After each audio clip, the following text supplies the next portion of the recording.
Ahora vamos a encontrar la recta de intersección entre estos dos planos, P sub 1 y P sub 2. Y entonces luego de eso vamos a encontrar el ángulo que se forma entre esos dos planos. Y entonces regresamos acá. Simplemente para encontrar la intersección, debido a que tenemos en este caso dos ecuaciones con tres variables, nosotros sabemos que todo va a quedar en dependencia de por lo menos una variable. Entonces acá nosotros podemos sustituir la ecuación del plano 2 en la ecuación del plano 1. Y entonces tendríamos que z es igual a 2 menos x menos 3 por 4 menos z. Y entonces acá tendríamos que z es igual a 2 menos x menos 12 más 3z. Y de acá nosotros podemos decidir despejar una de las variables. Resulta que en esta ecuación, afortunadamente, yo ya tengo y en función de z. Entonces acá voy a despejar x para poder poner x en función de z. Y entonces para despejar x podemos sumar x y restar z, con lo que tendríamos 2 menos 12, ahí tenemos menos 10, y tendríamos 3z menos z, tendríamos más 2z. Entonces aquí vamos a tener nuestras ecuaciones. El x va a ser de la forma 2z menos 10. El y va a ser 4 menos z. Y el z pues es el mismo z. Si nosotros queremos esto utilizando un parámetro diferente a z, por ejemplo t, podemos cambiar nuestro z por t y ya tendríamos la recta en forma paramétrica. Tendríamos 2t menos 10, y sería igual a 4 menos t y z sería igual a t. Y si la queremos en forma vectorial, pues escribimos sus tres componentes, ya sea como una tupla o como sus componentes por los vectores unitarios. Entonces este sería en i, esto sería en j y esto sería en k. Y entonces ya tenemos la primera parte del problema, que es encontrar la ecuación paramétrica de la recta de intersección entre los dos planos. De hecho no me dice en qué forma, así que esta es una buena forma. Ahora, para encontrar el ángulo que se forma entre estos dos, yo puedo pensar de la siguiente manera. Entonces tengo uno de los planos, lo voy a colocar acá. Este digamos que es z igual a 2 menos x menos 3y. Entonces el plano 1. Y por acá tengo el plano 2, que sería y igual a 4 menos z. Obviamente son solo representaciones para poder entender cómo funciona. Entonces yo estoy buscando este ángulo o este ángulo, cualquiera de los dos, porque no me especifican cuál de los dos. Entonces yo voy a utilizar en este caso mis vectores normales, los vectores normales del plano, para poder contestar la pregunta. Entonces para los vectores del plano nosotros podemos utilizar el normal de el normal del plano 1 y el normal del plano 2. Entonces, como ustedes saben, esos normales forman 90 grados con este. Entonces acá podemos extenderlos, digamos. Y entonces lo voy a dibujar un poco mejor. Entonces acá se forman 90 grados y acá se forman 90 grados.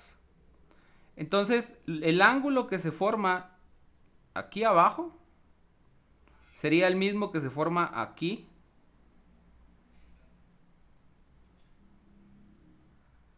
Aquí tenemos este ángulo.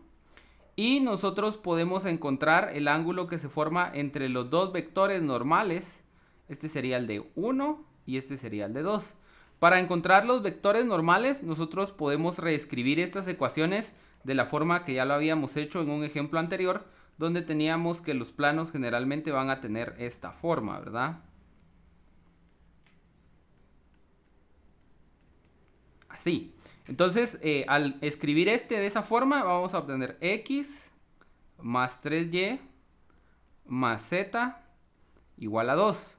Y entonces un vector normal o el vector normal del primer plano va a tener 1 en x, o sea, en y, va a tener 3 en j y va a tener 1 en k. Y entonces ahí tenemos el vector del primer plano. Ahora para el segundo plano lo podemos reescribir como y, lo voy a poner acá, y más z igual a 4, y entonces acá tendríamos 0 por x, porque aquí no está x, ¿verdad?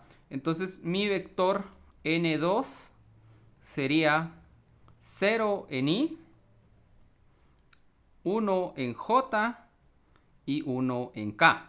Y entonces con estos dos vectores que están acá, yo puedo encontrar uno de los ángulos que se forman en el plano, y para eso voy a utilizar la ley de cosenos, que me diría que n1 producto punto n2 es igual a la norma de n1 por la norma de n2 por el coseno del ángulo que se forma entre estos dos vectores. Entonces acá tengo n1, acá tengo n2, aquí pareciera que hay un ángulo recto, pero no, y ahí se aplica esta identidad. Entonces hacemos el producto punto entre estos dos y tendríamos 1 por 0 más 3 por 1 más 1 por 1 igual a la norma de esto. Entonces sería raíz cuadrada de 1 cuadrado más 3 al cuadrado más 1 al cuadrado por raíz cuadrada de 0 al cuadrado más 1 al cuadrado más 1 al cuadrado por el coseno del ángulo. Como lo que me interesa es el ángulo, voy a despejar el coseno del ángulo. Y entonces aquí tenemos 0 más 3 más 1, 4, dividido la raíz de 1 más 9 más 1, 11, raíz de 11 por raíz de 2.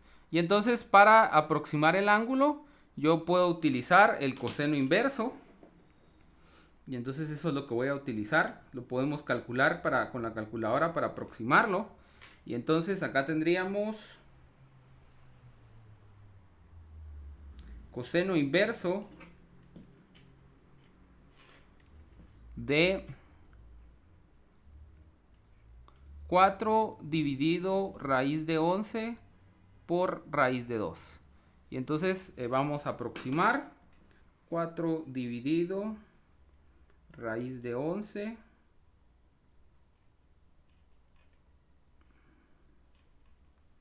por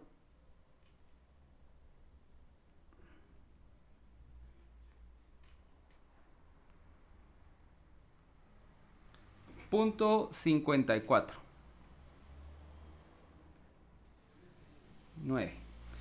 Entonces, si lo quisiéramos en grados, también podríamos darlo en grados, pero recuerden ustedes que si nosotros lo damos en grados, por favor, mencionen claramente que lo tenemos que dar en grados, ¿verdad?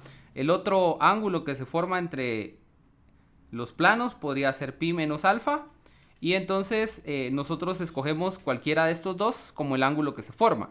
Ahora, si me piden el ángulo agudo, o sea, menor que 90 grados, yo tendría que escoger este, ¿verdad? Porque el otro sería más grande que 90 grados. Entonces ahí hay que tomar en cuenta eso en caso que lo preguntaran.